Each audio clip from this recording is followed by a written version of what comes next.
Bonsoir à toutes et tous, bienvenue Yann Castro qui est le nouveau coach de l'AS Saint-Etienne. On l'a appris il y a quelques heures quand je tourne cette vidéo. Je vous avoue que je ne connaissais pas son nom avant ce midi, c'était aux alentours de 13h quand l'information a été dévoilée. Forcément, j'ai dû faire beaucoup de recherches ensuite, notamment quand ça a été officialisé, pour que j'apprenne à mieux le connaître, essayer de comprendre pourquoi Kilmer Sport Ventures a tenté de le faire venir. Et voilà, je vais vous présenter le coach, en tout cas du mieux possible. Il y aura bien évidemment plein d'autres choses à découvrir et je vous invite à lire Peuple Vert pour cela. Mais on va se lancer dès maintenant dans le portrait de Yann Castro, le nouveau coach de Saint-Etienne qui a signé jusqu'en 2028.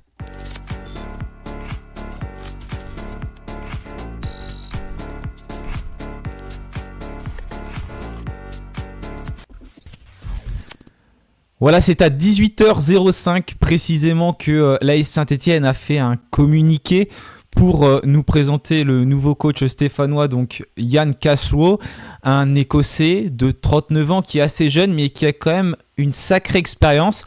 Pas forcément en tant que coach principal, on va y revenir dans quelques instants, mais notamment en tant que coach adjoint. C'est un profil complètement différent de Philippe Montagnier parce qu'il n'a pas le même cursus, pas le même parcours, il n'est pas français non plus. Philippe Montagnier qui a été d'ailleurs remercié dans le communiqué de Saint-Etienne. Donc on va commencer tout de suite à parler de Yann Castro parce que c'est le plus important et bien sûr on en apprendra encore plus par la suite, c'est évident, mais le coach a été nommé, ça y est, on sait que le mercato va débuter le 15 juin et on attendait tous cela avec impatience. Vous me direz ce que vous en pensez, mais c'est un choix qui a été fait par Kilmer, un choix qui peut ressembler finalement à celui d'Eric Orneland. Je ne vais pas donner véritablement mon avis dessus, vous le connaissez, moi je voulais que Philippe Montagnier continue. Je ne vais pas tout de suite dire que c'est un mauvais choix de la part de Kilmer parce que le pauvre Yann Castro, il y peut rien, il a été choisi. Forcément la première réaction, je ne vais pas vous mentir, ça a été ça, mais en lisant, en apprenant un peu plus à le connaître, voilà, ce choix semble logique de leur part, même si je me pose encore une fois beaucoup de questions parce qu'il n'a pas du tout cette expérience de la Ligue 2 et on sait que quand on regarde sur les dizaines de dernières années de clubs qui sont montés de Ligue 2 à Ligue 1, il n'y a pas beaucoup de coachs qui n'avaient pas ce vécu derrière eux, mais on aura peut-être l'occasion d'en reparler dans une prochaine vidéo. En tout cas, c'est un jeune Écossais de 39 ans qui est méconnu en France. Peut-être que vous le connaissez si vous suivez le championnat portugais notamment. Mais il est considéré, en tout cas d'après ce que j'ai pu lire depuis des années, comme l'un des entraîneurs les plus prometteurs de sa génération. Je sais, c'est des choses qu'on dit souvent quand un coach signe à Saint-Etienne parce que c'est des gens qui sont très très data et finalement on voit que derrière, ça peut donner des choses qui ne conviennent pas forcément. L'objectif, donc ça va être de découvrir qui est Yann Castro, pourquoi Kilmer lui a fait confiance jusqu'en 2028, quel type de football il propose et surtout est-ce que c'est un pari génial ou un pari finalement assez risqué pour Saint-Etienne. Alors revenons déjà sur sa carrière de joueur, ça va aller très très vite parce qu'il n'a pas beaucoup joué. Il n'a jamais été un grand joueur comme on peut le voir avec d'autres personnes, notamment par exemple Philippe Montagnier qui était gardien, lui non. Pas d'équipe nationale, pas forcément de carrière professionnelle remarquable. Il a joué dans 2 clubs, Brechin City et Forfar Athletic, avant de comprendre très tôt finalement que son avenir serait sur le banc, puisqu'il a 39 ans, mais là je vous parle d'un âge où c'était même pas quand il avait 22 ans, parce que son histoire elle devient assez particulière. À l'âge de 22 ans, il va devenir le directeur de l'académie de Dundee United, donc à 22 ans. D'ailleurs, je vous mettrai toutes les sources que j'ai trouvées en commentaire et je vous invite à lire Peuple Vert parce qu'on a fait plein d'articles. Ils ne sont pas tous sortis quand je tourne cette vidéo, mais vous allez avoir un portrait assez bien détaillé du nouveau coach stéphanois. Vous verrez, il y a plein d'articles qui vont sortir, donc c'est assez intéressant en tout cas. Donc à un âge où la plupart des joueurs cherchent encore à lancer leur carrière, lui, il va déjà diriger une académie à 22 ans, donc c'est vraiment très très jeune et c'est un parcours en tout cas qui est particulier pour ce jeune coach qui va être ensuite un vrai adjoint. En tout cas, il va très vite quand même se faire une réputation, donc pas comme ancien joueur, mais plutôt comme technicien, comme analyste et même comme formateur. On sait que c'est quelqu'un d'ailleurs qui apprécie beaucoup l'outil de la data, très cher à Kilmer Sport. Donc je pense que ça a pesé clairement pour le faire venir. En tout cas, l'un des joueurs les plus talentueux sortis donc, de Dundee United, où il était, le milieu offensif Ryan Gold, qui est notamment passé au Portugal par le Sporting ensuite, il va même expliquer plusieurs choses sur Castro, donc c'était ça il y a plusieurs années, qui a été l'une des grandes influences de sa carrière. Je cite: il est très analytique et décompose tout. Les séances qu'il organise portent entièrement sur le processus. Il va entrer dans les détails des schémas de jeu. Une équipe commence-t-elle son jeu au poste d'arrière droit ou comment utiliseront-ils leur milieu central? Des choses comme ça. Il va démanteler une équipe pour trouver leurs faiblesses. Il n'est évidemment pas le seul à faire ça, mais il est très doué pour ça. Je me souviens d'une séance qui ne lui a pas vraiment convenu à l'Arx. Il essayait d'en faire trop. Nous avons discuté après et il avait juste besoin d'être un peu plus patient. Mais tu pouvais voir quelles étaient ses idées. Donc à cette époque-là, déjà beaucoup de personnes le voyaient comme un futur grand entraîneur, ce qui n'est actuellement pas, bien évidemment, il faut le dire, même si j'ai vu beaucoup de personnes qui vantaient son profil, notamment sur Twitter. D'ailleurs, je ne sais pas si ces personnes le connaissent vraiment, parce qu'on sait que ça peut aller très vite avec un coach. Il suffit que des personnes lisent une interview pour se faire un avis général. Moi, je ne me fais pas un avis sur le coach, pas d'avis général. J'essaie juste de vous le présenter par rapport à ce que j'ai pu lire. Pour me faire un avis, j'ai envie de le voir à l'œuvre, comme j'ai pu voir Eric Corneland. C'est pour ça que j'ai pas envie de le juger et de dire tout de suite c'est un très bon choix de Kilmer ou alors c'est un mauvais choix. Mais voilà, j'essaye aussi de prendre par rapport à l'analyse, l'historique de la Ligue 2 et aussi la connaissance de Saint-Etienne. Et je sais que ça peut être compliqué pour un coach de s'installer. Bon, lui, il va débuter directement la saison. Il va pouvoir préparer sans doute le mercato. J'espère qu'il aura son mot à dire parce que c'est ce que Philippe Montagnier d'ailleurs avait peur cet été. J'espère que lui, il aura son mot à dire et qu'il pourra recruter les profils qu'il souhaite pour mettre en place son système de jeu, sa manière de jouer. On y reviendra dans quelques instants sur sa manière de jouer, mais on va déjà un peu continuer son historique parce qu'il a quand même côtoyé de beaux joueurs et de belles personnes, notamment un grand entraîneur. En 2009, d'ailleurs, lors d'une formation d'entraîneur, Ian Castro rencontre un certain Nuno Santo. Donc c'est un coach très réputé qui est aujourd'hui un coach de Première Ligue. Cette rencontre va changer sa vie parce que Nuno va l'emmener partout. À ce jour, il n'a d'ailleurs que 2 expériences comme coach. Au total, ça fait 100 matchs, donc il va disputer son 101e match officiel sur le banc stéphanois, selon Transfermarkt. Donc c'était des expériences en Écosse et en Angleterre. Donc il va faire un véritable tour d'Europe en suivant donc Nuno, d'abord au Portugal, dans le club de Rio Ave, donc comme adjoint, puis il va partir en Espagne, du côté de Valence, donc on le sait, Valence qui était l'un des plus grands clubs espagnols. Il va aller ensuite en Angleterre, donc il a quand même un CV assez fourni, même s'il est assez méconnu par nous, mais plutôt en tant qu'adjoint, il va beaucoup se balader durant sa jeune carrière. Les clubs que je parle là, très souvent, il avait une trentaine d'années, donc vraiment très jeune.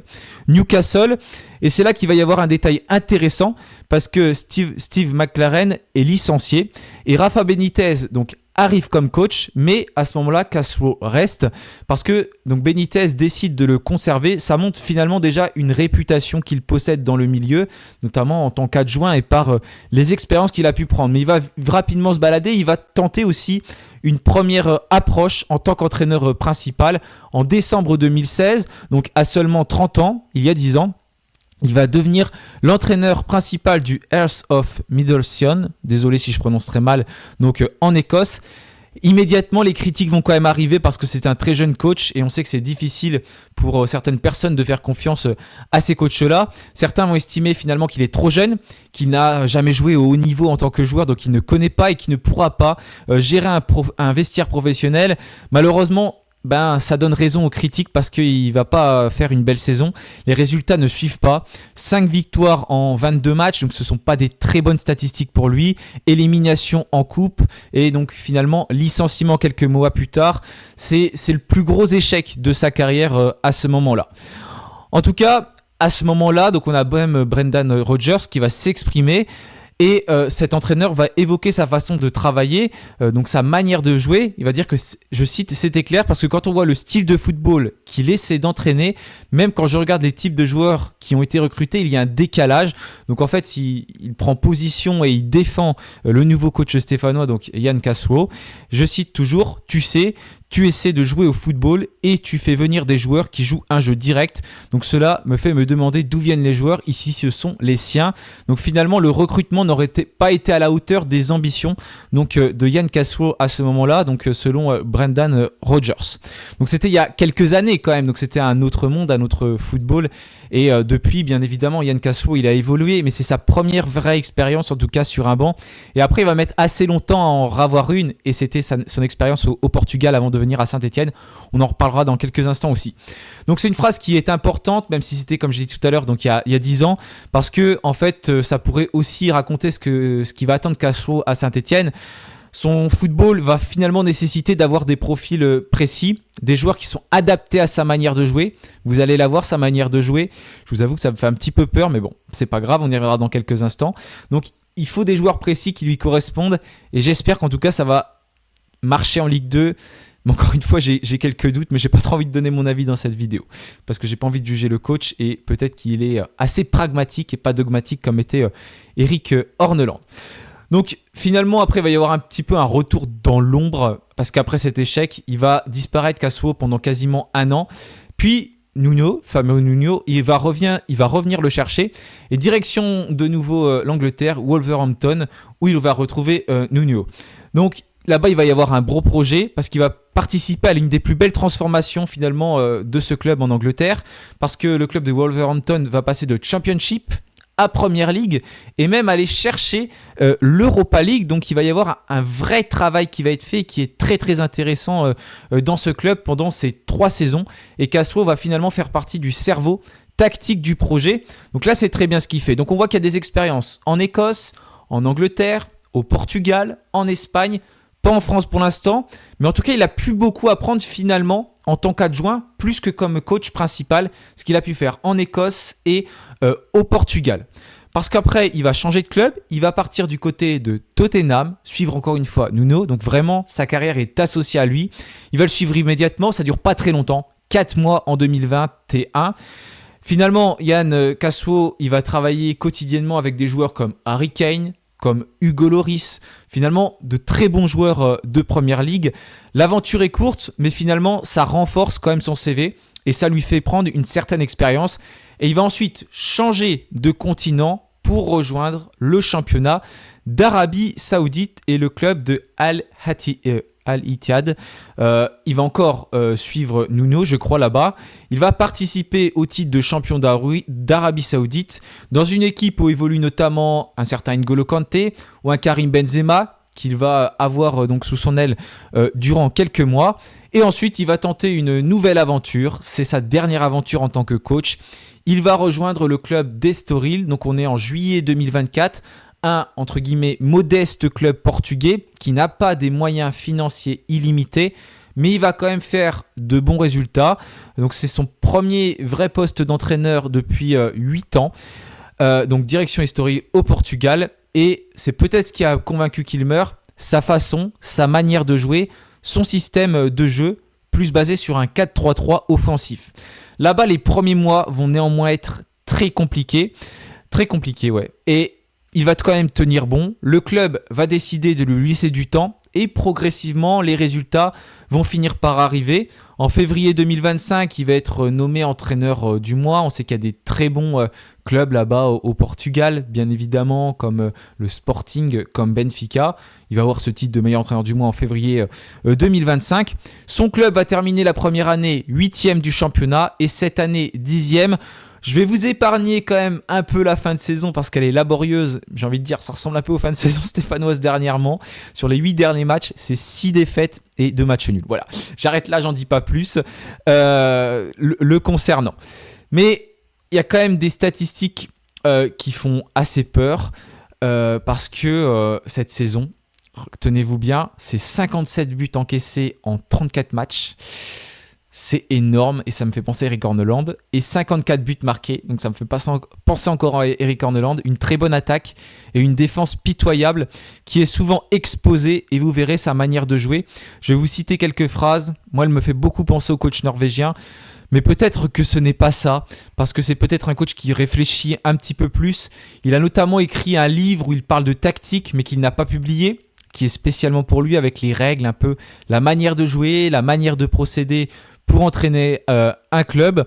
Je vais vous citer des phrases donc, par rapport à son style de jeu. Je cite, donc ça c'est les phrases de Yann Kaswo lui-même. « Je ne pense pas que je serai un jour quelqu'un qui passe 75 minutes aux abords de la surface à espérer une contre-attaque et un but sur corner.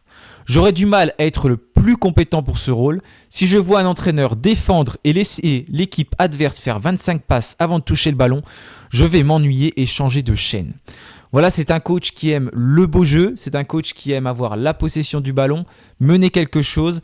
J'espère qu'il va être un peu plus pragmatique en tout cas qu'Eric Horneland et qui va des fois savoir un petit peu s'adapter pour ne pas trop s'exposer parce qu'on connaît bien trop maintenant ce championnat de Ligue 2. En tout cas, il y a eu un article qui est sorti également dans le 11 mondial et il est l'inventeur d'un principe de jeu qui s'appelle le box soccer. Donc c'est 11 mondial qui a sorti ça. Je cite les propos du média. Il s'agit d'un système de simulation en espace très réduit, qu'on appelle des carrés dynamiques, obligeant les joueurs à toucher le ballon près de 1000 fois par heure pour développer leur agilité mentale sous pression.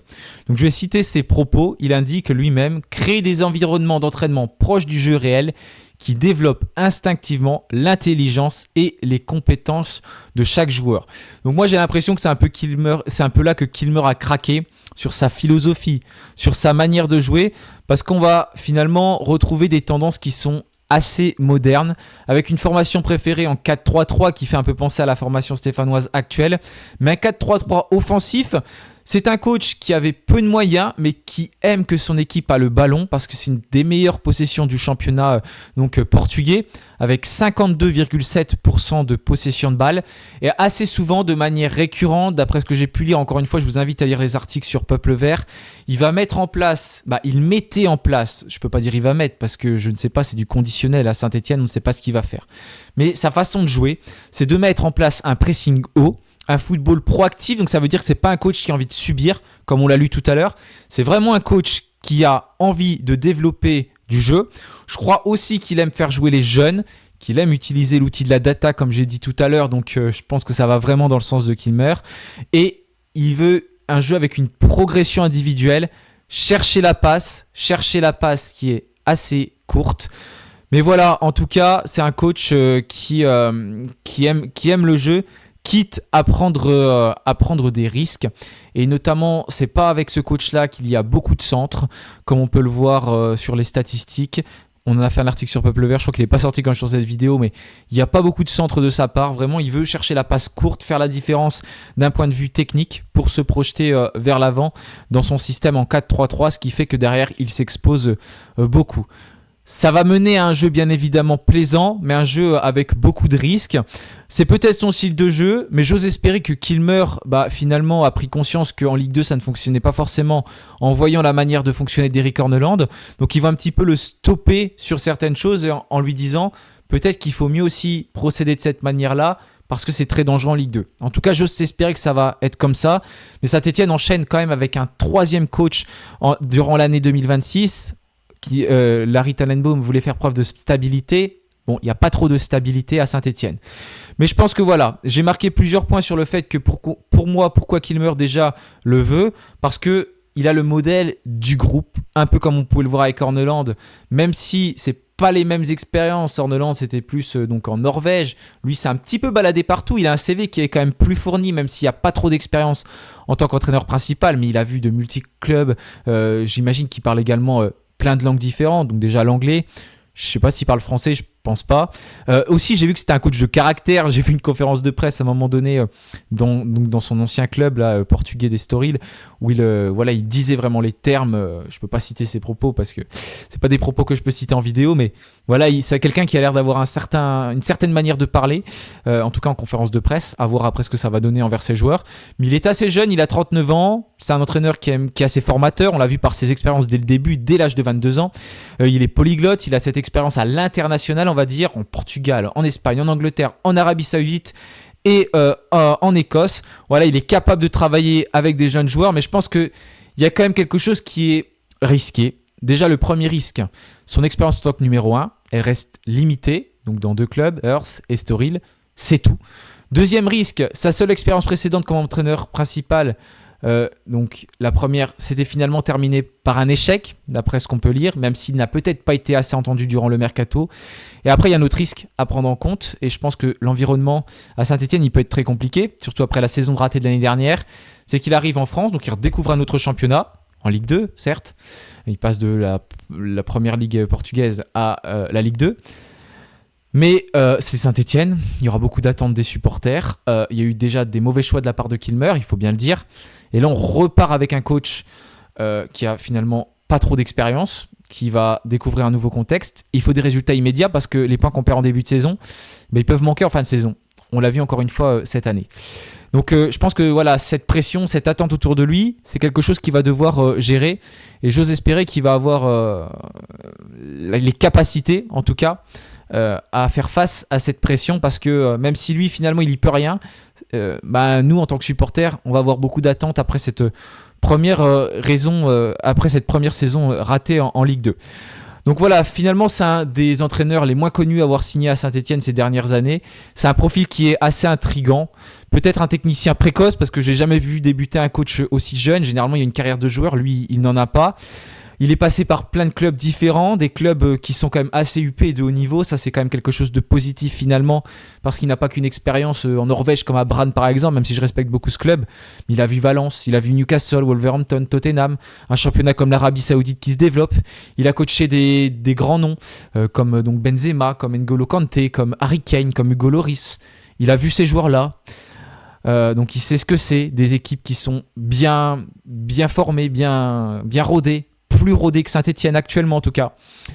C'est pas une célébrité, c'est une idée de Kilmer qu'ils ont envie de mettre en place. Voilà, c'est leur façon de faire.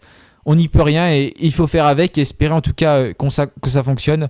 En tout cas, moi j'espère que ça va être un pari qui va s'avérer payant et que ça va pas être un pari trop risqué de la part de Saint-Etienne, parce que les résultats on les veut de manière immédiate. La reprise des entraînements c'est le 1er juillet. Il va peut-être y avoir une présentation du coach.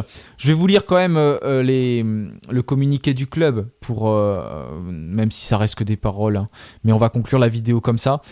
Voilà, j'ai essayé de développer au maximum. Désolé, j'étais pris de court, j'avais le boulot tout à l'heure et j'ai essayé de développer au maximum. Encore une fois, il y a beaucoup de choses qui vont sortir, notamment sur son profil, sa manière de jouer. Vous avez peut-être vu d'autres informations, donc n'hésitez pas à les rajouter en tant que complément. Donc je lis d'abord Yann Cassuo, donc c'est sur le communiqué de Saint-Etienne. Je sais que l'AS Saint-Etienne est un club à part, avec une attente très forte et une responsabilité particulière envers ses supporters.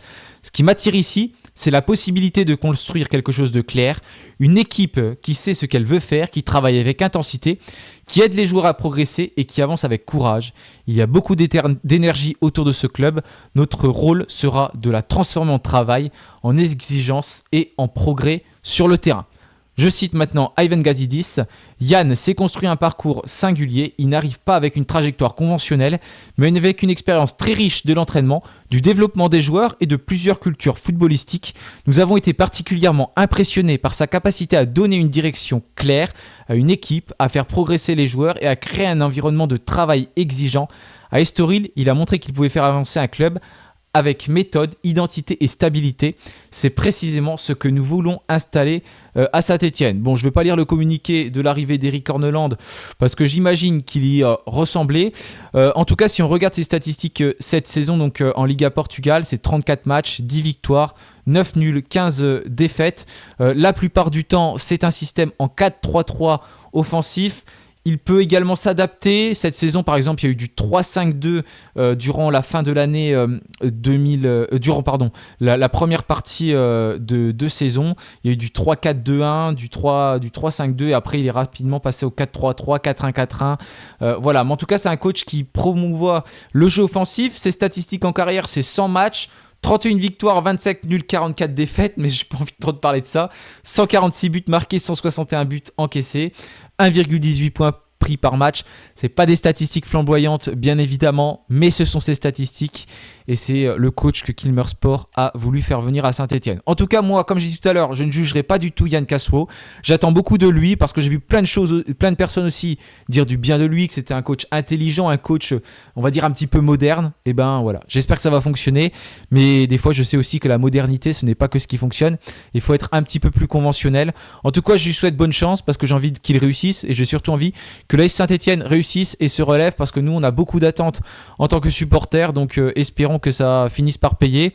Et d'ailleurs il y a d'autres clubs qui se renforcent. Il y a des clubs, je ne sais pas si ça a été encore officialisé, mais je sais que Nantes normalement va faire venir Michel Derzakarian, donc qui les a déjà coachés, et ça s'était mal passé d'ailleurs quand il était parti de Nantes il y a plusieurs années. Il va revenir à Nantes, donc lui qui a une très grosse expérience pour le coup de la Ligue 2, et puis également un autre coach qui a une très grosse expérience et qui va rejoindre Laval, Stéphane Moulin. Je crois qu'il n'y a que le Red Star pour l'instant qui n'a pas de coach quand je tourne cette vidéo, mais voilà, certains clubs se renforcent avec des profils qui sont bien connus, parce qu'il y a beaucoup de clubs de Ligue 1 et de Ligue 2 qui ont fait partir leur coach, donc ça va beaucoup tourner, mais Saint-Etienne a décidé de faire un choix fort une nouvelle fois en allant chercher un profil un petit peu inconnu au bataillon, en tout cas inconnu en France, même si encore une fois il a un CV qui est plutôt bien fourni.